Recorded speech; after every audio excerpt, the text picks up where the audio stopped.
আমার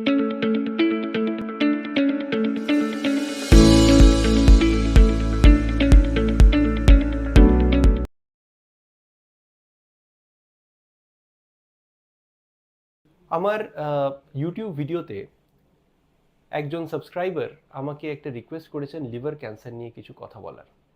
এই লিভার ক্যান্সারটি একটু রেয়ার এবং সেই কারণে এটা নিয়ে খুব বেশি কথা বলা হয়ে ওঠে না। তো আজকে আমি লিভার ক্যান্সার নিয়ে দু চারটি কথা বলবো, যাতে আপনারা বুঝতে পারেন যে এই লিভার ক্যান্সারও কিন্তু খুব ভালো রকমভাবে ট্রিটমেন্ট করা যায়। নমস্কার, আমি doctor Rajib Bhattacharya, consultant medical oncologist, Peerless hospital, Kolkata.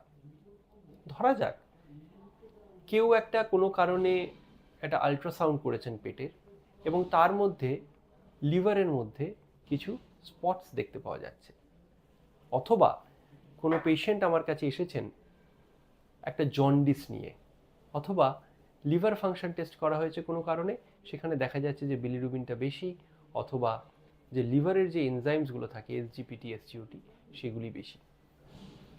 এই সব সিচুয়েশনের ক্ষেত্রে তখন আমাদের দেখতে হয় যে লিভারের মধ্যে কোনো রোগ আছে কিনা, আর রোগ যদি হয় তাহলে তার রাজরোগও থাকতেই পারে, অর্থাৎ ক্যান্সার। যে লিভারের ক্যান্সারেরও কিন্তু সম্ভাবনা থাকেই। প্রথমেই যেটা বুঝতে হবে সেটা হচ্ছে যে লিভারের যে ক্যান্সারগুলি সেটিকে দু ভাগে ভাগ করে আমরা দেখি। প্রথমত প্রাইমারি লিভার ক্যান্সার, অর্থাৎ যে ক্যান্সারটা লিভারেই হয়েছে, লিভার থেকেই তার অরিজিন, সেখান থেকেই তার উৎপত্তি হয়েছে, এগুলিকে আমরা বলি প্রাইমারি লিভার ক্যান্সার। আরেকটা আমরা বলি সেকেন্ডারি লিভার ক্যান্সার, অর্থাৎ যে আমরা প্রথমে দেখেছি ক্যান্সারটাকে আবিষ্কার করেছি লিভারের মধ্যে বটে, কিন্তু অ্যাকচুয়ালি এটা অন্য কোনো জায়গায় শরীরের ক্যান্সার রয়েছে, সেখান থেকে রোগটা মেটাস্টাসাইজ করে লিভারের মধ্যে ডিপোজিট হয়েছে। অর্থাৎ সেকেন্ডারি লিভার ক্যান্সার হলো লিভার মেটাস্টেসিস। অর্থাৎ ধরা যাক ব্রেস্টের মধ্যে কারো যদি ক্যান্সার হয় এবং তারপরে আমরা একটা পেটের আল্ট্রাসাউন্ড করে দেখলাম যে লিভারের মধ্যেও কিছু ডিপোজিটস রয়েছে, বায়োপসি করলাম বা এফএনসি করলাম, সেখানে যদি ধরা পড়লো যে ক্যান্সার রয়েছে, তার মানে এটা সেকেন্ডারি লিভার ক্যান্সার, এটা অ্যাকচুয়াল প্রাইমারি যে ডিজিজটা সেটা ব্রেস্টে, তাহলে এটাকে আমরা বলবো breast cancer with liver metastasis. Secondary liver cancer বুঝলেন। এবার আমি বলি আসি প্রাইমারি লিভার ক্যান্সারের। এই প্রাইমারি লিভার ক্যান্সারও কিন্তু দুরকম হতে পারে। এক, যেটাকে বলা হয় হেপাটোসেলুলার ক্যান্সার, আর নাম্বার 2 হচ্ছে কোল্যাঞ্জিওকার্সিনোমা। এই দুই ক্যান্সারের কিন্তু চিকিৎসা পদ্ধতি সম্পূর্ণভাবে আলাদা। তাহলে এটা অত্যন্ত দরকারি বুঝে নেওয়া যে কোন ক্যান্সারটা কোথা থেকে আসছে।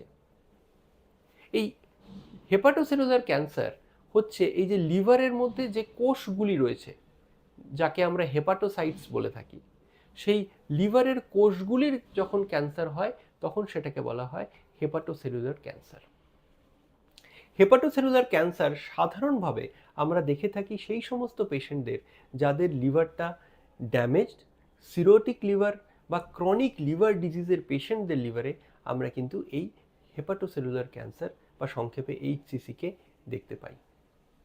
এই এইচসিসির চিকিৎসা এই মুহূর্তে আমরা মূলত করি অপারেশনের একদম আর্লি স্টেজে অপারেশন দিয়ে। একটু যদি বেড়ে যায় তাহলে আমরা রেডিওথেরাপি বা লোকালাইজড লিভার থেরাপি আমরা দিতে পারি, যেমন ট্রান্স আর্টারিয়াল কেমো এম্বোলাইজেশন বা টেস, ট্রান্স আর্টারিয়াল রেডিও এম্বোলাইজেশন বা টেয়ার, অথবা radio frequency ablation, microwave ablation ইত্যাদি। আর রোগটা যদি অনেকটা ছড়িয়ে গিয়ে থাকে, যদি লিভারের বাইরেও চলে গিয়ে থাকে, তাহলে আমাদেরকে দিতে হয় ওষুধ। এই ওষুধ মূলত আমরা দিই ইমিউনোথেরাপি, যেমন ডুরভ্যালুম্যাব, যেমন অ্যাটেজোলিজুম্যাব, বা টার্গেটেড থেরাপি, যেমন সোরাফেনিব, লেনভাটিনিব ইত্যাদি। এই সমস্ত যে থেরাপি, সেগুলি কিন্তু কোনোটাই কেমোথেরাপি নয়, কারণ এই হেপাটোসেলুলার ক্যান্সারে কিন্তু কেমোথেরাপি কাজই করে না। অন্যদিকে এই লিভারেরই আরেকটা পার্ট হচ্ছে কিছু টিউব আছে বা ডাক্ট আছে, যেগুলোকে আমরা বলে থাকি বাইল ডাক্ট। এই বাইল ডাক্ট হচ্ছে আমাদের যে লিভারের মধ্যে যে পিত্ত বা বিলিরুবিন বা বাইল যেটা তৈরি হচ্ছে, সেটা এই ছোট ছোট পাইপের মাধ্যমে বেরিয়ে যায়, শরীর থেকে বেরিয়ে যায়।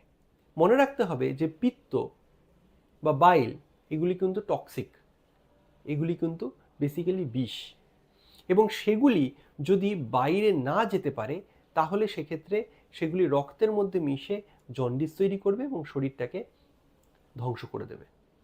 তো সেই যে পাথওয়েগুলো, এই যে টিউব বা এই ডাক্টগুলো, এই পাথওয়ের গায়ের যে সেলসগুলি রয়েছে সেগুলিতে যদি ক্যান্সার হয় তখন সেটাকে বলা হয় কোল্যাঞ্জিও কার্সিনোমা।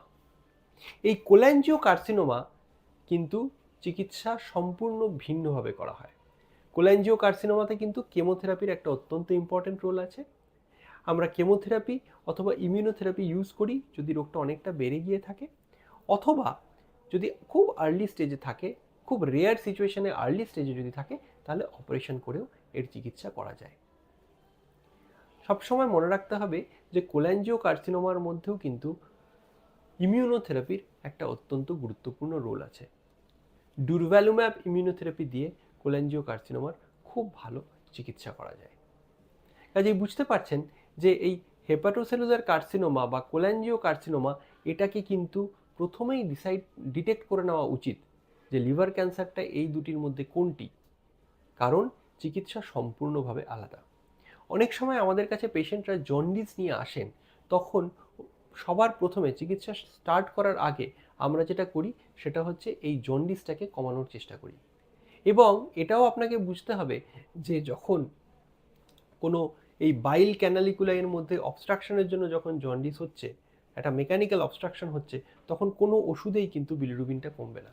তখন আমাদেরকে আইদার ইআরসিপির মাধ্যমে স্টেন্টিং করে অথবা একটা ছোট টিউব ঢুকিয়ে পারকিউটিনিয়াস ট্রান্সহেপাটিক বিলিয়ারি বাইপাসের সাহায্যে বা পিটিবিডি এর সাহায্যে বিলিরুবিনটাকে কমাতে হবে। প্রথমে এই প্রসিজারগুলো করে বিলিরুবিন কমিয়ে তারপরে আমাদের কিন্তু ট্রিটমেন্টের দিকে যেতে হবে। এত কিছু বলার একটাই কারণ, সেটা আপনাদের সচেতনতা বৃদ্ধি করা, এবং আপনাদের যে ডাক্তারবাবু রয়েছেন, যে অনকোলজিস্ট রয়েছেন, তার কাছে আপনি যখন যাবেন তখন তার সাথে একটা খোলামেলা ডিসকাশন করতে পারবেন, যাতে কিন্তু তিনি আপনাকে বলে দেবেন যে এক্স্যাক্টলি কোন কোন স্টেপে এগোলে আপনার রোগটি সবথেকে ভালোভাবে কন্ট্রোল করা যাবে।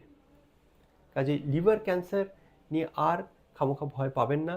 আপনারা যখনই কোনো এরকম আলট্রাসাউন্ড বা সিটি স্ক্যানে যদি লিভারের কোনো লিশন পান, তাহলে সাথে সাথে আপনার কাছাকাছি কোনো অনকোলজিস্টের সাথে কথা বলুন, তিনি বলে দেবেন কিভাবে চিকিৎসাটা করতে হবে। আজকে এই পর্যন্তই, ধন্যবাদ।